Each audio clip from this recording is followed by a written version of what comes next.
سلام بیننده های خوبی ما، امیدوارم که خوب باشین و صحتمند باشین و یک زندگی خوب و خوش و پر از امید کنار عزیزای خود داشته باشین. بیننده های خوب ما دوباره خوش آمدین با یک غذای جدیدی که ما میخوایم امروز جور کنم. یک غذای هندی است که پوری یا گلگپه. خب ما موادهایی که ضرورت دارم برای گلگپه یا پوری که است از نیست خیلی کم دیگه چی پیکینگ پودر است و قدر ضرورت نمک است و آردی که برای همیشه استفاده مونیم و آرد سوجی است به مقدار آبی که نه زیاد سرد است و نه زیاد گرمه. به این اندازه که ما خودم ضرورت داشتم نخود گرفتم و کچالو گرفتم و برای گشنیز گرفتم، نعنا گرفتم و مرچ گرفتم. دوستا دیگه آشپزی ما به شدت ادامه داره. ما کوشش کرده رایستیم که به زودترین وقت این پوری را آماده کنیم که دیگه ریحان خانم هم میبینین که به شدت دیگه خمیر زده رایسته که زودتر نرم شود و ما گشنه شدیم که چون دیگه صبح تال نان نخوردیم، فقط منتظر از این پوری شدیم که این پوری که جور میشه که باش ببینیم که پوری چی میاد. ریحان خانم امروز تصمیم گرفته که پوری جور کنه. نامش پوری گفتی دیگه نه؟ پوری یا گلگپه؟ گلگپه؟ آره. گلگپه و یک غذای هندی است دیگه. پوری و گلگپه ما بخیر آماده میشه دیگه. شما هم 100% منتظر باشین که ببینید و پوری ما را از پوری جور کردن از ما شما هم یک چیزی شاید یاد بگیرین، کسایی که یاد نداره و کسایی که یاد داره دیگه خونو یاد دارین دیگه. شما لازم نیست. آره دوستایی که از ما تقاضا کردند و ما برای دوستایی که یاد نداره و از ما تقاضا کردند ما برای اونا جور کردیم. آره دیگه دوستایی که یاد داره و بهترتر بلد هستن میتونه در کامنت برای از ما طریق بهتر و خوبترش برای از ما کامنت نه. آره دیگه دوستا یک چیز دیگه هم کسایی که ما رو بیننده هستن شما میتونید در کامنت های ما نوشته کنید که شما از کدام کشورها ما رو بیننده هستین و خواستی مثلا کسایی که غذایی که بلد نیسته دیگه میتونه از ما چی کنه تقاضا کنه ما برشان جور کنیم، ویدیو جور کنیم و غذا ریحان خانم هم بسیار آشپز خوب است دیگه، کلی چیز بلد است دیگه. ما خودم هم در بغلش آشپز بسیار قوی هستم دیگه. ما میتونیم هر غذایی که شما کسایی که یاد نداشته باشه از ما تقاضا کنه و ما همون رسیپی و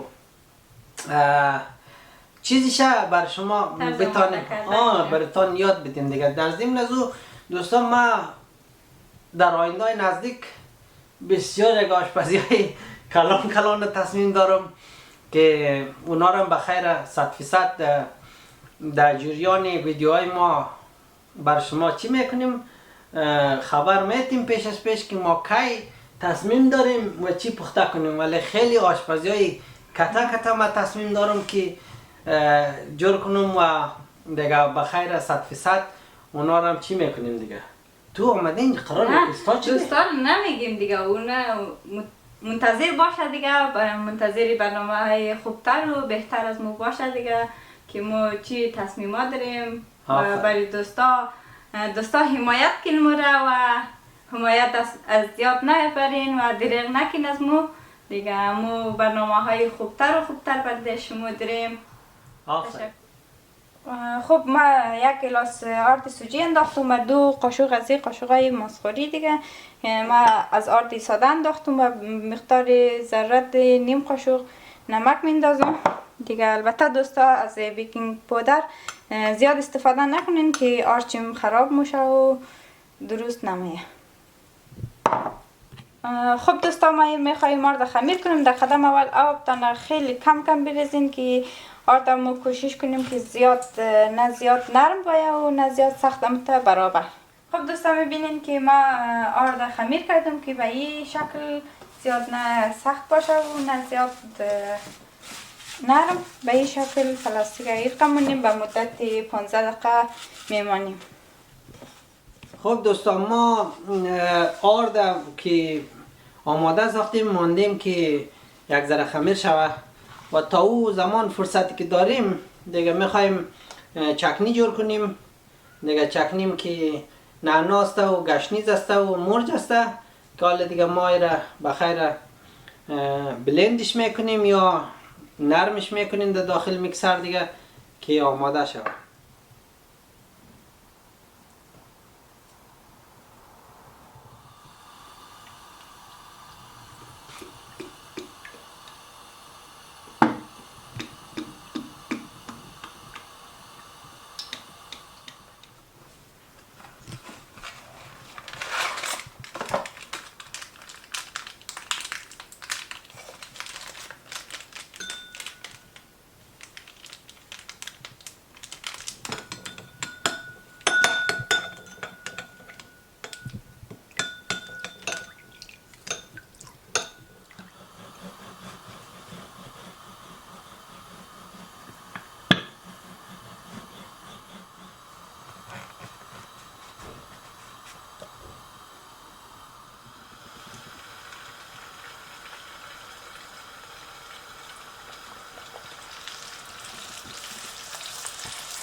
خب دوستان میبینین که ریحان خانم اینا را پخته کرده رایسته و میبینین که خیلی مقبول میشه، چون که وقتی که مندازه داخل روغن که خودش مثل توپ باری جور میشه. اول میبینین که چپات است، باز وقت که مندازه خود به خود مثل توپ باری جور میشه. ما قدیم میدیدم در دکانا باز میگفتیم چطوری ایتا مثل توپ باریسته، ولی تکنیکش ریحان خانم بلد بوده. میبینین که در مابین روغن که مندازه خود به خود توپ جور میشه. اینا بسیار همون مقبول دیگه. این خوابم آره دوستا، او اندازهش خودگون چی میتونیم که تعیین کنیم که چقدر.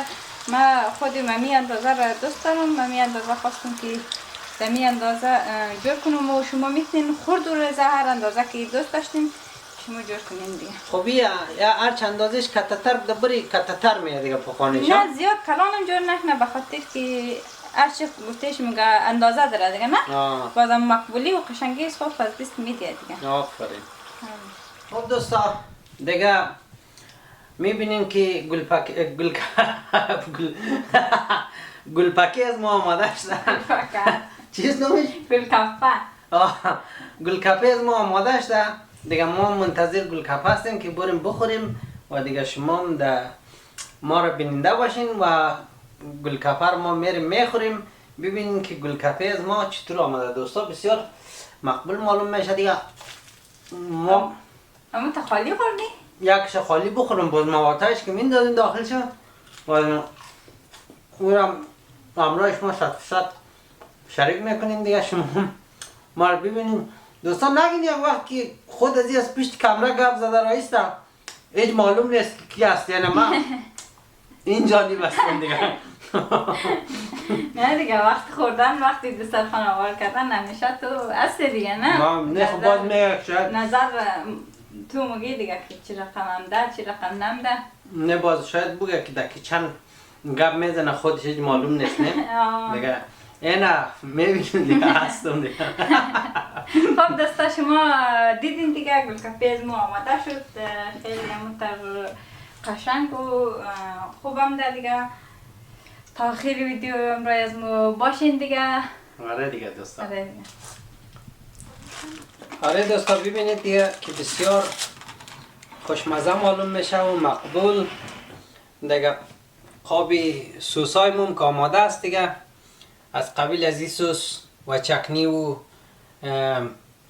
نخود و دیگه اینم کچالوی پخته شده کنار ما داخل از این میندازیم و یک جای میخوریم. دیگه میبینین که ما امروز بسته روز در دویش بودیم، دویدیم و گشتیم و کارا زیاد بود و انجام دادیم و دیگه کوشش کردیم که یک ویدیو برای شما جور کنیم که شما کسایی که بیننده ما هستن منتظر ما میشینن که اینا ویدیوهای نوشان بیه دیگه منتظر نمانین. ما زیاد دیگه تلاش کردیم که امروز ویدیو برای شما جور کنیم که زحمت نهایی کشیدیم که ریحان خانم هم بسیار مصروف بودیم امروز دیگه گلکپه رو جور کرده دیگه اینال ما میخوریم و دیگه شروع میکنیم ببینیم که مزهش چطور است. آره دوستا دیگه شما مرقم که دیدین دیگه ما گلکپه را آماده کردیم بعد درخواست بسی دوستا که برای از ما گفتد که گلکپه جور کنیم دیگه ما گلکپه را جور کردیم دیگه میبینین که خیلی همونطور خوب شد خیلی خوب شده چی هم ده ما یک دانه را میخوایم که جور کنم خواهی چه خورده میشه طریق خوردن از چه خواهد؟ طریق خوردن چی دیگه این رو باید سوراخ کنی؟ آره دیگه این رو به این شکل سوراخ مونی دیگه که میبینید که کپرک هم ده خب کچالو باید داخل پرتی؟ آره آها از اون باید نخود پرتی؟ باید نخود میندازی آها از اون باید سوس پرتی؟ آره که سوس هم بسیار سوس تنده هم که ما تل خوش داریم بعضی کسا که تل خوش ندارم میتونم مرچ کم بندازه ما دو رقم جور کرده بودم دیگه که یک کنزره میخوایم از این بندازم و یک کنزره از این دیگه دوستا به می راحتی به می شکل دیگه شما میتونین که جور کنین و نوش جان کنین. آره دوستان واقعا بسیار خوشمزه هستم. خب یک چیزی مثل چی وریه دیگه مثل یک چیزی آوازخانه میشه و دیزرت هم بگیم که تقریبا یک دیزرت ماننده دیگه بسیار یک چیز خوبش است. شما در خانه ترای کنین و از این جور کنین و واقعا خوب شده.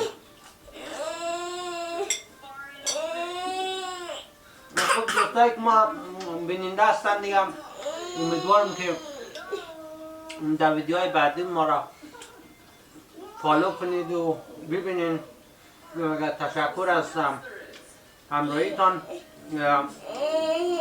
وقتتان خوش، وقت خوب و خوش داشته باشین. پهلوی فامیلتان دیگه شب گرم و نرمی داشته باشین. آره دوستا دیگه تشکر از حمایتتان دیگه الله حافظ خدا نگهدارتان.